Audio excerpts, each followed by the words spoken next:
Hello students, आज हम बात करने वाले हैं डीएनए पैकेजिंग के बारे में, जिससे हर बार नीट में क्वेश्चन आता ही आता है।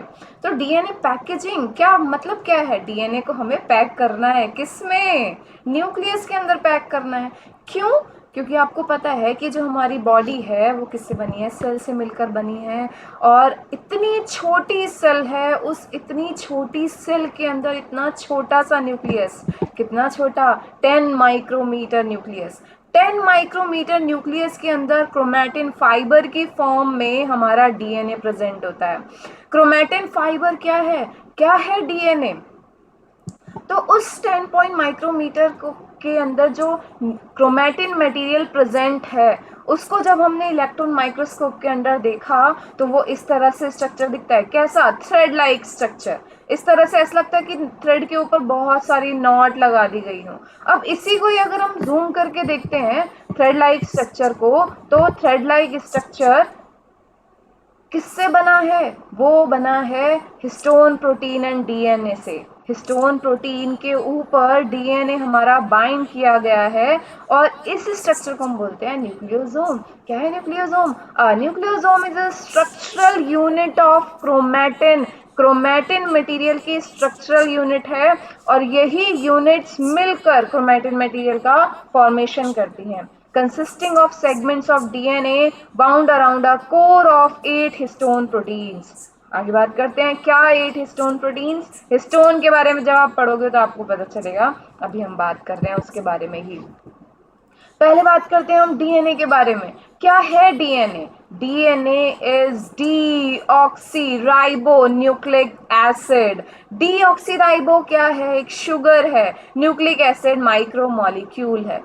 तो डीऑक्सी राइबो न्यूक्लिक एसिड किससे मिलकर बना है? Phosphate group, deoxy ribo, sugar and bases. कौन से बेसिस? Nitrogenous bases. ये इन तीनों को मिलाकर हम बोलते हैं न्यूक्लियोटाइड या फिर nucleic acid. Nucleotide is a monomer of DNA. Nucleotides मिलकर डीएनए का एक स्ट्रैंड बनाते हैं। तो हमें बहुत सारे न्यूक्लियोटाइड्स चाहिए एक स्ट्रैंड के लिए। Same DNA is a double stranded and double helix model. DNA एक डबल हेलिक्स के फॉर्म में प्रेजेंट होता है। दो न्यूक्लियोटाइड की चेन मिलकर एक डीएनए का फॉर्मेशन करती हैं। तो न्यूक्लियोटाइड की चेन आपस में ज्वाइन कैसे हो रही हैं? नाइट्रोजनस बेसिस की वजह से। नाइट्रोजनस बेसिस दोनों न्यूक्लियोटाइड की चेन को आपस में ज्वाइन करके रखती हैं। एडेनिन थाइमिन के साथ पेयरिंग करता है और साइटोसिन ग्वानिन के साथ पेयरिंग करता है।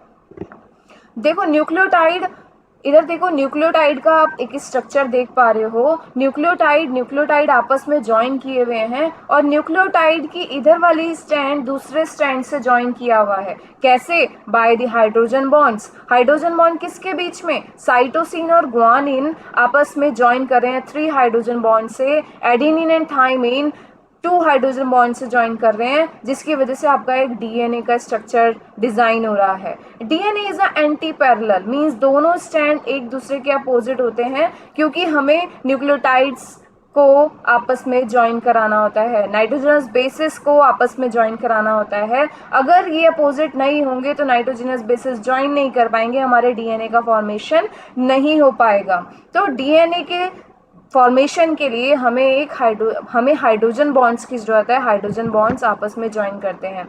सो एडेनिन और थाइमिन आपस में ज्वाइन करते हैं by 2 hydrogen bonds and cytosine and guanine pairing करते हैं 3 हाइड्रोजन बॉन्ड्स, और ये दोनों आपस में एक दूसरे से ही पेयरिंग करते हैं। थाइमिन हमेशा एडेनिन के साथ ही पेयरिंग करेगा और एडेनिन हमेशा थाइमिन के साथ ही पेयरिंग करेगा। सेम साइटोसिन हमेशा ग्वानिन के साथ पेयरिंग करेगा एंड ग्वानिन हमेशा साइटोसिन के साथ ही पेयरिंग करेगा। आपको पता है कि इस डीएनए को हमें न्यूक्लियस के अंदर फिट करना है तो उसकी हमें लेंथ पता होनी चाहिए। तो लेंथ क्या है डीएनए की? डीएनए की लेंथ है 2.2 मीटर। 2.2 मीटर कैसे पता चली? क्योंकि हमने देखा कि नाइट्रोजनस बेसिस के बीच में जो डिफरेंस है, जो डिस्टेंस है, वो क्या है? 0.34 नैनोमीटर। अब 0.34 नैनोमीटर की हमने जितने नाइट्रोजनस बेसिस प्रेजेंट थे उससे मल्टीप्लाई करा दी और हमें कैलकुलेट होकर आंसर आया 2.2 मीटर डीएनए। किसमें? मैमल की सेल में, हमारी ह्यूमंस की सेल में देखा गया कि जो डीएनए की लेंथ है वो 2.2 मीटर प्रेजेंट है। अगर हम बात करें प्रोकैरियोट्स में डीएनए, तो प्रोकैरियोट्स में डीएनए कहाँ प्रेजेंट होगा? न्यूक्लियस तो उसके पास प्रेजेंट है नहीं, तो पूरे साइटोप्लाज्म में तो वो स्कैटर्ड नहीं रहेगा, फैला हुआ नहीं रहेगा, तो एक जगह वो कलेक्टेड रहता है। उस कलेक्टेड फॉर्म को हम बोल देते हैं न्यूक्लियोइड। तो इस तरह से हमारा प्रोकैरियोट्स में डीएनए प्रेजेंट होता है। यूकैरियोट्स में डीएनए बहुत ही कॉम्प्लेक्स फॉर्म में प्रेजेंट रहता है। क्यों? क्योंकि उसके पास न्यूक्लियस प्रेजेंट है और न्यूक्लियस के अंदर कुछ हिस्टोन प्रोटीन प्रेजेंट है। और आपको पता है प्रोटीन किसके बने होते हैं? प्रोटीन बने होते हैं अमीनो एसिड्स के। बट जो हिस्टोन प्रोटीन है ना, वो पॉजिटिव चार्ज होता है। कैसे? क्योंकि जो उसके पास अमीनो एसिड्स हैं वो बेसिक अमीनो एसिड्स हैं। कौन कौन से? Lysine and arginine. लाइजीन और आर्जिनिन मिलकर हिस्टोन प्रोटीन का फॉर्मेशन करते हैं और वो कैरी करते हैं पॉजिटिव चार्ज, जिसकी वजह से आपका हिस्टोन प्रोटीन पॉजिटिव चार्ज होता है और जो डीएनए है वो नेगेटिव चार्ज होता है। दोनों आपस में अट्रैक्ट करते हैं और एक कॉम्प्लेक्स फॉर्म कर देते हैं जिसको हम बोलते हैं न्यूक्लियोसोम। न्यूक्लियोसोम के पास जो हिस्टोन प्रोटीन है वो 8 हिस्टोन की यूनिट से मिलकर बना है। कौन कौन सी 8 यूनिट्स है वो? H2A, H2B, H3 and H4। इन्हीं को जब डबल कर देते हैं तो बन जाती हैं 8 हिस्टोन की यूनिट्स और इसी को हम बोलते हैं हिस्टोन ऑक्टामर। एक हिस्टोन की यूनिट और प्रेजेंट होती है न्यूक्लियोसोम के स्ट्रक्चर में। न्यूक्लियोसोम के स्ट्रक्चर में H1 भी प्रेजेंट होता है। H1 हिस्टोन 1 भी प्रेजेंट होता है, जिसका काम है न्यूक्लियस को, आपके न्यूक्लियोसोम को कलेक्ट करना, न्यूक्लियोसोम को बनाए रखना। न्यूक्लियोसोम अगर नहीं होगा तो क्रोमैटिन मटेरियल नहीं बनेगा, क्रोमैटिन मटेरियल नहीं बनेगा तो डीएनए पैक नहीं होगा, है ना। तो H1 क्या कर रहा है? एक नॉट लगाने का काम कर रहा है कि जो आपका डीएनए बाइंड हुआ है वो खुल ना जाए, वापस वैसे का वैसे ही रहे, ताकि न्यूक्लियोसोम बनते जाए और एक आपका क्रोमैटिन का मटेरियल तैयार हो जाए, है ना। तो क्रोमैटिन मटेरियल में जो आपका न्यूक्लियोसोम है, न्यूक्लियोसोम में जो डीएनए बाइंड हुआ हुआ है, उस डीएनए कितना बाइंड हुआ है वो डीएनए? वो हुआ हुआ है 1.75। 1.75 राउंड लेता है वो, सिर्फ 2 राउंड्स भी पूरे नहीं लेता। तो उस डीएनए में जो नाइट्रोजनस बेस पेयर्स प्रेजेंट हैं वो हैं 200 बेस पेयर्स।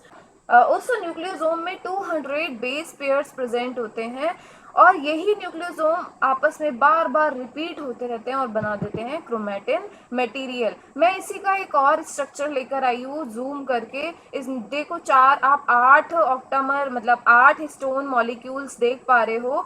8 हिस्टोन मॉलिक्यूल्स के पास आप एक H1 हिस्टोन मॉलिक्यूल देख पा रहे हो जो क्या कर रहा है? आपके डीएनए को नॉट लगा रहा है ताकि आपका डीएनए उसके ऊपर से खुल ना जाए। आपने अभी देखा बीट्स ऑन स्ट्रिंग, जो आपका क्रोमैटिन मटेरियल है वो बीट्स ऑन स्ट्रिंग की फॉर्म में प्रेजेंट होता है, एक थ्रेड लाइक फॉर्म में प्रेजेंट होता है। ये ऐसा नहीं लग रहा जैसे थ्रेड पर नॉट लगा दी गई हो बहुत सारी, है ना। अब देखो, अगर हम बात करें पूरे कॉम्प्लेक्स स्ट्रक्चर की तो कैसे क्या बन रहा है हमारा जो डीएनए है। सबसे पहले डीएनए बाइंड कर रहा है हिस्टोन प्रोटीन के ऊपर। हिस्टोन प्रोटीन के ऊपर बाइंड करने के बाद जो डीएनए बीच में बन जा रहा है दैट इज लिंकर डीएनए। और नेक्स्ट न्यूक्लियोसोम बन रहा है, फिर बीच में लिंकर डीएनए, फिर नेक्स्ट न्यूक्लियोसोम। तो न्यूक्लियोसोम न्यूक्लियोसोम न्यूक्लियोसोम बना दे रहे हैं क्रोमैटिन मटेरियल।